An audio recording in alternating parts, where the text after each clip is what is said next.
Welcome, ladies and gentlemen. Magoo Track and Field Hub. Just doing a little research, and as a former Olympian, two-time Olympian and silver medalist, I like to glance over to see what are the type of training programs that are out there and compare it to what I used to do, and try to help people, put information out there, to see if they can compare to what they're doing now, maybe implement it. Of course, before you implement any programming or follow someone else's program you see online, make sure you consult with your coach. Make sure it's a program that's right for you and what you're trying to accomplish. So anyway, let's get to it. This is what I come across. Talking about speed workout that increases your maximum velocity in the 100 meters. Of course, you see here, the 100-meter race is a pure acceleration of speed. True. After you have accelerated to your maximum velocity, you will need to maintain as much of this speed as long as possible before your neuromuscular coordination breaks down. Remove this. Below is a list of a few 100-meter speed workers that will help train two things. It gets a little technical here. ATP, PC energy system, and the neuromuscular pattern for faster maximum velocity. If you are not sure when to do these workouts, or if you would like to follow a training schedule, you can check out the 100-meter, 200-meter training programs online. You could probably search around and find many all over the internet, but you have to make sure it fits your needs. And if you're going to follow it, do it correctly and have a coach guide you. Important. If you are a 100-meter athlete and try to run these 100-meter workouts at a faster / slower pace, run further / shorter than the prescribed distance, and or cut the rest short, boredom or rushing, you will change the component of the workout and no longer will be training the correct energy system that your workout was intended to train. Key equal minutes. So you definitely want to stick to the specific race training plan to accomplish the desired outcome or need for what you're trying to accomplish during competitive cycle of track and field, the competitive season. And you can see here some of the examples here. They have like 3 times 4 times 3, 30 meter acceleration from the crouch start, 95 to 100% with a recovery of 3 to 6 seconds. And again, 3 times 30 to 50 meter block start, which is good to start working on your dry phase, getting comfortable in the blocks, finding the right fit for you, work on the set position, work on head alignment, shoulders, stuff like that, hip, how high your hip is out to the blocks, and make sure it's at the right angle and all that kind of stuff. Then you have like sled pull. These are just examples. Some of these sled pulls is what you do like in a half season to kind of work on the muscle development, explosiveness, develop your leg strength. You have the parachute training or the bungee jump for resistance training. You have 3 to 4 times 3 times 30 to 50 meter sprint. I basically do 3 to 30 to 50 meter parachute running with for the resistance. You have to always practice proper arm drive, get your knees up, right? And to get your knees up, you want to have a strong core. So make sure you're doing those abdominal workouts, working your core, your back muscles. Make sure you're working on your squats, your hamstring curls. So make sure you have a well-balanced training program, weight training program, that is. Because if you don't have a well-balanced weight training program and you try to do all these type of workouts and you have that muscle weakness, one muscle stronger than the other, you're looking at possible injury in the off season, and then it takes longer for you to get in the type of shape and condition you need to get into for the up and coming track season. And you know, indoor season again is right around the corner. Some indoor season is going to start probably mid-December and then January. So just be careful when you're following these workouts. This is just something I came across. You know, in the fall when I was working out, of course, as an athlete, I was doing what you call background training, your weight training. You do, you know, back then, you know, sprinters would run, you know, a 1 or 2 mile type of warm up for conditioning. You know, a little bit of endurance, kind of get your body warm, get your blood flowing. You come back to the track, you know, you get a little light stretching, you do some dynamic workouts, dynamic routine, you know, A's and B's, knee lift drills, your back kick, skips, and so forth, you know. Then you wind sprint to fine tune up your warm-ups so you can get into your actual interval workouts. But you must have that that background training, the strength training, that's going to allow your muscle to be, you know, able to handle the workload that's going to put up on you when you start getting to, you know, speed endurance type of workout to high intensity interval type workout. But I was just curious to see what you guys think.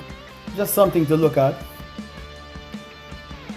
And then it goes into your workouts that increase your power and acceleration in the 100 meter. The 100 meter race is a high powered event, which is true, that involves a great deal of power and acceleration out of the starting blocks.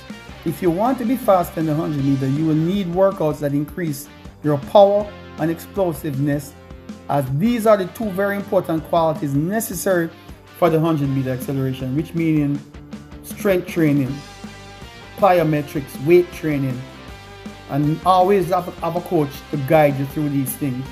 A coach that specializes in this training. You want to have a strength training coach that knows how to work with your muscle development and explosiveness, strength, stuff like that.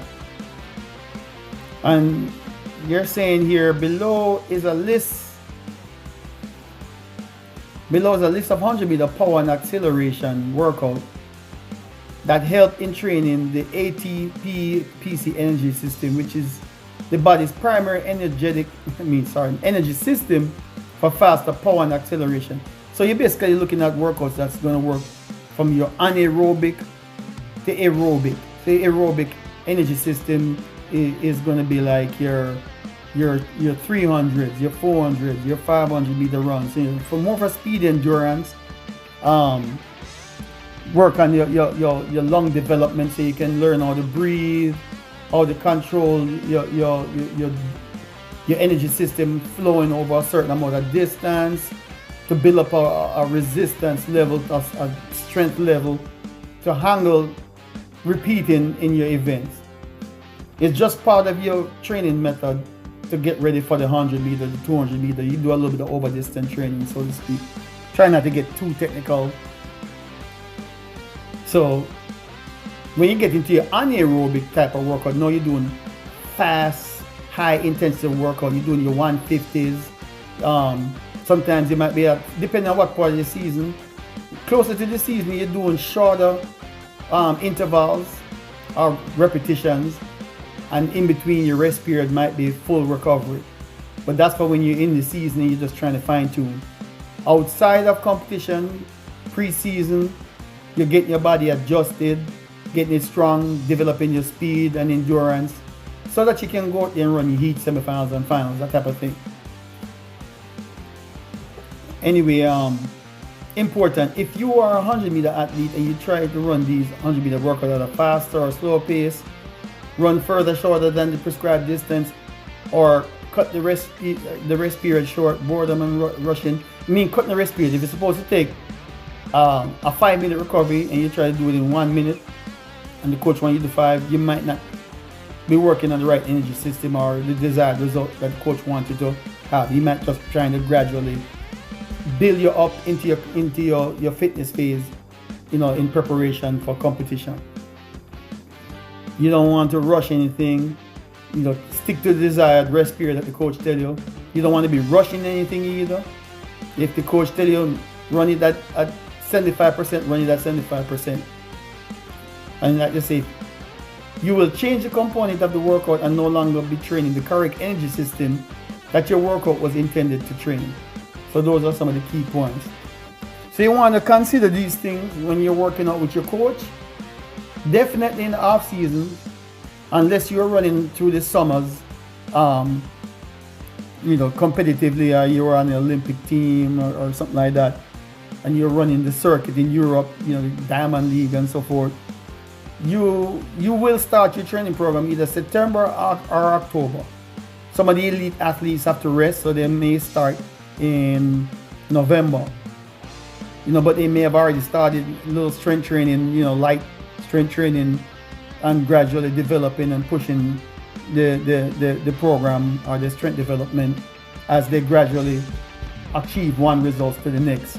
But they're doing that with the guidance of a strength training coach that's working your specific muscle groups that will be required to call upon in your specific event, your 100 meters, your 200 meters, your 400 meters, 800 meters, and that kind of thing. 800 meters doesn't have to do real heavy weight, not too much demand as far as explosiveness type of workout because it's a more fluid race. But your 100 meters, you get more in-depth into your strength development for explosiveness and balance in your strength development. But you will not be able to run faster than your body will allow you to if you're not strong enough. And if you're not strong enough and your muscles are not properly developed, you will risk injury. And you have to make sure you get all that stuff out in the early part of the season. Don't rush anything. Don't overdo it. Right? If you're developing differently from your training partner, just go at your own pace. Your coach will work with the different development stages for everybody as they adjust during the training period. And just take your time. Follow the instructions and be safe because the coach is there to help you. But follow your coaches. Make sure you have good rest and also work on your mental, focus and all that kind of stuff. All this kind of stuff you put together in the off season so you can translate it into the competitive season and keep improving. But anyway, that's all I wanted to go over. Hope you all got something out of this and it will help you and your coach as you all try to put a training program together. I might also go a little bit more into training programs a little bit as I discuss track and field to see what you guys think. But what y'all think about this training program? What do you guys do with your coach as you're getting ready for the indoor season? If you're running the indoor season, or are you more going to keep working through the indoor season, meaning that you're not going to compete and focus more on getting ready for the outdoor season? But anyway, that's it. Until next time, we'll talk again.